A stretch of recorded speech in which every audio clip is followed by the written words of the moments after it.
Bonjour, bonjour. Je me retrouve ici avec Jessica Alphon et j'ai beaucoup de chance de te rencontrer. Tu es docteur ou médecin. Et ce qui m'intéresse en fait beaucoup, on est ici à Oléatherme chez Raphaël Colici et Babette à Saint-Privat, à côté de Montpellier.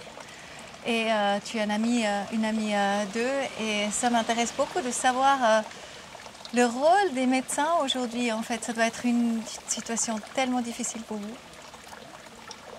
Ah, c'est une très bonne question parce qu'effectivement, je me la pose tous les jours. C'est quoi le rôle du médecin? C'est quoi notre mission sur Terre? Comment on peut œuvrer positivement et comment on peut aider les gens? C'est pas simple. Je crois que c'est au cas par cas. Je crois que vraiment chaque personne a un besoin particulier, a une demande particulière, a des symptômes différents, quelle que soit la maladie. Et je crois qu'aujourd'hui, j'ai une très grande chance d'avoir connu l'homéopathie et l'anthroposophie pour avoir une vision beaucoup plus globale de la personne et prendre soin du terrain, le terrain de la personne. Donc on peut dire que tu es un médecin holistique. J'espère, en tous les cas, je suis dans cette voie-là. Ouais, je suis en train de me découvrir dans cette dimension, de prendre en charge le corps physique. Comme dit Steiner, il y a le corps physique, il y a le corps éthérique qui est le corps de vitalité. Après, il y a un corps émotionnel qui est très soumis à tout ce qui se passe aujourd'hui. On est quand même tous dans un émotionnel maltraité et maltraitant. Et puis après, il y a l'âme. Et je crois que cette dimension d'âme, en fait, c'est quelque chose dont on ne parle pas dans la médecine universitaire. Et c'est ce que je recherchais et je suis très heureuse de l'avoir rencontré pour l'offrir à mes patients dans une dimension de soins holistiques, quoi, globale. On peut dire à travers l'anthroposophie? Oui. Et comment tu peux traduire ça? Je crois que c'est au cas par cas, c'est-à-dire une personne va venir au cabinet médical et elle va parler d'elle et au travers de ce qu'elle va dire, il va y avoir une compréhension qu'un corps énergétique ou un corps physique. Alors déjà, ça peut être une douleur du corps physique, ça c'est facile, c'est ce que je faisais quand j'étais urgentiste avant. J'ai pris soin du corps physique sans m'occuper de tout ce qui était énergétique ou tout ce qui était ces corps subtils. Steiner, il en parle très bien. Et puis après, l'âme c'est l'incarnation, c'est la volonté d'être ici, présent, ici et maintenant, et d'être dans la réalité et pas se projeter ni dans l'avant du futur, ni dans le passé et rester avec des expériences difficiles. Quand on est dans l'ici et maintenant, il y a des choses qui se passent pour construire le futur. Ça veut dire que tu soignes dans l'ici et maintenant, mais comment tu peux expliquer ça? Ah là là, je ne sais pas. Je crois que c'est une alchimie, je crois que c'est quelque chose qui se passe... Justement au niveau de l'âme qu'on n'arrive pas à voir, c'est dans l'invisible. C'est ça qui est difficile, c'est-à-dire qu'en université, on ne peut pas parler de choses qu'on ne voit pas, et en même temps, c'est perceptible au niveau énergétique. Il y a la médecine chinoise, il y a la médecine ayurvédique qui prend soin de ses méridiens. La médecine chinoise prend soin du pouls. Et en fait, avec la médecine anthroposophique, on va prendre de cette dimension qui n'est pas visible, mais qui est perceptible. Aujourd'hui, il y a des gens qui perçoivent le pouls chinois depuis des lustres. Et aujourd'hui, on peut l'utiliser dans la médecine actuelle au service de la vie, au service de la santé et de la vie.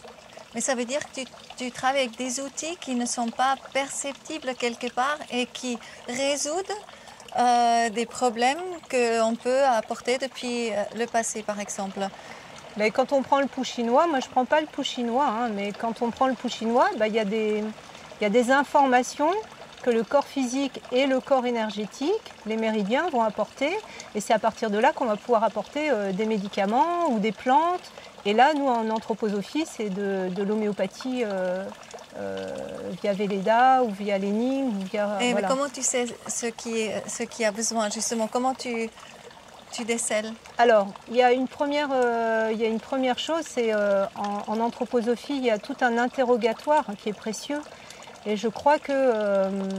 Donc par la parole. La parole, déjà, ça apporte beaucoup d'informations sur tous les systèmes, tous les organes du corps physique.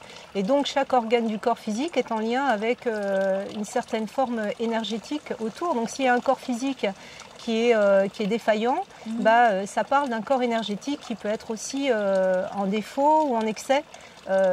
Et ça, la médecine chinoise et la médecine ayurvédique en parlent depuis des siècles. Et je crois qu'au travers de la médecine anthroposophique avec l'homéopathie, ça permet de soutenir les corps physiques et les corps énergétiques dans une dimension qui n'est pas visible. Et quand tu parles de donc, la médecine anthroposophique, parce que moi je connais encore pas trop, et l'homéopathie, tout le monde connaît, mais est-ce que ça a été insufflé aussi, l'homéopathie, par Steiner ou rien à voir? Alors je pense qu'il y a Hahnemann qui a été le précurseur de l'homéopathie et Steiner est arrivé après. Et Steiner justement a donné cette dimension des corps énergétiques dans ce qu'on appelle une quadripartition, une dimension de 4 éléments qui permettent de parler de la globalité de ce corps dans cette médecine holistique, quoi.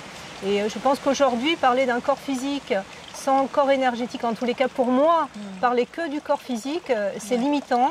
Alors qu'en fait, il y a des corps énergétiques et il y a surtout cette âme. Et cette âme qui ne demande qu'une chose, c'est à venir s'incarner dans un corps physique pour être dans sa grande dimension d'être, quoi. Et d'être dans sa mission de vie. Oui. Moi, ce que j'aime bien, il y a une jeune fille, ou jeune femme maintenant, 20 ans, elle est en Suisse, qui s'appelle Christina von Dreyen.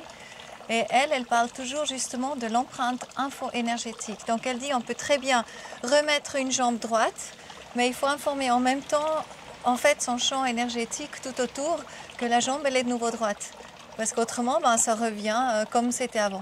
Donc ça vient quelque part du côté invisible qu'en fait les choses dans le physique qui se mettent en place.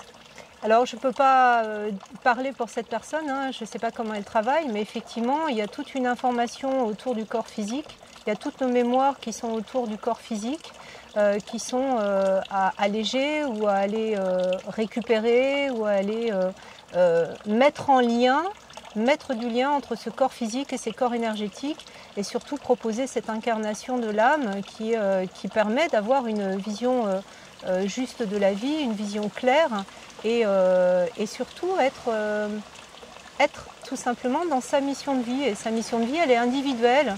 C'est-à-dire chaque personne va avoir une mission authentique et individuelle qui va permettre d'être en lien avec les autres et de soutenir les autres avec sa spécificité, quoi. Et je crois que c'est ça qui aujourd'hui est important, c'est chacun a une unicité au service du collectif. Et aujourd'hui, l'objectif, c'est d'être les uns avec les autres pour se soutenir avec ses spécificités et exprimer son unicité au sein d'un collectif qui n'est pas jugeant, qui est juste accueillant parce qu'on est tous différents et tous unis en fait.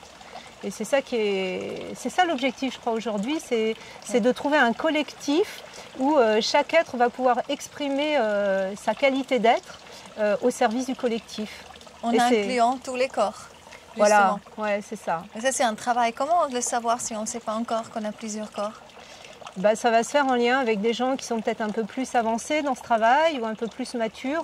Steiner, il dit qu'à 21 ans, normalement, si l'éducation de 0 à 7 ans, le corps physique, 7 ans à 14 ans, le corps de vitalité, et 14 et 21 ans, le corps émotionnel, si tous ces corps ont été bien travaillés au sein d'une famille bienveillante, et normalement à 21 ans l'âme s'incarne et l'enfant est dans ses baskets et dans sa mission de vie.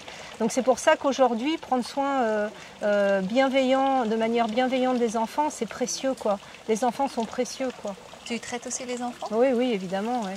Ouais, c'est juste du bonheur, quoi, parce que c'est beaucoup plus facile de prendre soin d'un enfant et de le remettre en lien avec son authenticité qu'une personne qui a déjà tout plein de principes ou tout plein de conditionnements. Et il faut lever ces conditionnements pour que la personne elle puisse revenir avec elle-même et avec son authenticité. C'est beaucoup plus gratifiant avec un enfant, mais c'est très gratifiant aussi quand un adulte se révèle à lui-même, quoi. C'est magnifique, quoi. Donc on peut presque dire tu es en train de devenir une révélatrice aussi Je sais pas, moi j'essaye déjà de me révéler à moi-même tous les jours, parce que j'ai l'impression que chaque jour c'est un nouveau défi avec soi.